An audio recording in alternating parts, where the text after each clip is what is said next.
गौतम बुद्ध के जीवन की एक घटना है। उन्होंने नियम बना रखा था कि अपने संग में स्त्रियों को स्थान नहीं देंगे। स्त्रियों के लिए भिक्षु होने की दीक्षा उन्होंने वर्जित कर रखी थी। एक समय गौतम बुद्ध एक गांव में ठहरे हुए थे। वहां महाप्रजापति गौतमी उनके पास पहुंची। उन्होंने बुद्ध से कहा, आप स्त्रियों को भी दीक्षा दें, किंतु बुद्ध ने अस्वीकार कर दिया। अनेक स्त्रियां इकट्ठी हुई और उन्होंने विचार किया कि कैसे गौतम बुद्ध से स्वीकृति प्राप्त की जाए। स्त्रियों ने निर्णय लिया कि स्वयं सेविकाएं बनकर गौतम बुद्ध के समक्ष पहुंचा जाए। गौतमी ने अपने बाल काटे, भिक्षु के वस्त्र पहने और अनेक स्त्रियों के साथ बुद्ध के सामने पहुंच गई। उनकी मांग यह थी कि स्त्रियों को भी दीक्षा दी जाए। बुद्ध ने उनकी बात को स्वीकार नहीं किया। स्त्रियां निराश हुई।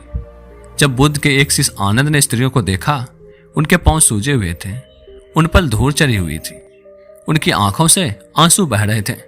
उन्होंने पूछा, क्या बात है? स्त्रियों ने कहा, बुद्ध उनके धर्म और नियम के अनुसार हमें भिक्षु होने का दीक्षा नहीं दे रहे हैं। जब आनंद ने व्यक्तिगत रूप से बुद्ध से निवेदन किया, बुद्ध को उन्होंने याद दिलाया, इस समय यह सामाजिक मान्यता है कि स्त्रियां मोक्ष की अधिकारी नहीं है, पुरुषों के मुकाबले निम्न है। तो क्या आप यह भी मानते हैं और इसलिए उन्हें दीक्षित नहीं कर रहे हैं? बुद्ध का उत्तर था, मुझे गलत न समझा जाए। मेरी मान्यता है कि पुरुष की तरह ही स्त्री भी निर्माण प्राप्त कर सकती है, लेकिन मैं कुछ व्यवहारिक कारणों से स्त्रियों को संघ में शामिल करने और दीक्षा देने की स्वीकृति प्रदान नहीं कर रहा हूं। आनंद का उत्तर था, सिद्धांत और व्यवहार में परिवर्तन करना चाहिए। बुद्ध को बात जच गई और उन्होंने घोषणा की, जो स्त्रियां भिक्षु होना चाहेगी उन्हें कुछ नियमों का पालन करना होगा। स्त्रियों ने स्वीकार किया और तब से स्त्रियां भी बौद्ध बनने लगी। दोस्तों, एक और कहानी के माध्यम से बताना चाहता हूं कि कैसे धैर्य और सहिष्णुता के बल पर बड़ी से बड़ी मुश्किलों से जीता जा सकता। प्राचीन सियालकोट में एक बार बौद्धों का बहुत बड़ा भिक्षु संघ आया। इस संघ को एक ऐसे वेद पाठी ब्राह्मण के विषय में ज्ञात हुआ जो इतना रूढ़िवादी था, किसी अवैदिक पंडित की छाया भी स्वयं पर नहीं पड़ने देता था। उसे सुधारने का बीड़ा एक भिक्षु ने उठाया। अगले दिन वह अपना भिक्षापात लेकर ब्राह्मण के घर पहुंचा और पूछा, कुछ आहार पानी की सुविधा है? उसकी बात सुनकर घर के सभी लोग मौन रहे और उसकी ओर घृणा की दृष्टि से देखा। भिक्षु लौट आया। दूसरे दिन फिर गया और वही प्रश्न दोहराया।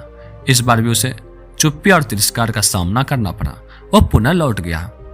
एक दिन जब वह ब्राह्मण के घर पहुंचा तो ब्राह्मण वह नहीं था। नित आने जाने से ब्राह्मणी का मन पसीज गया। वह बोली, मैं तो तुम्हें आहार पानी दे दूं, किंतु पंडित जी की नाराजगी के कारण विवश हूं। भिक्षु ने कहा, कोई बात नहीं बहन, मैं अपना काम करता हूं, तुम अपना काम करो। वापस लौटते हुए भिक्षु को ब्राह्मण मिला। उसने भिक्षु को खूब खरी खोटी सुनाई।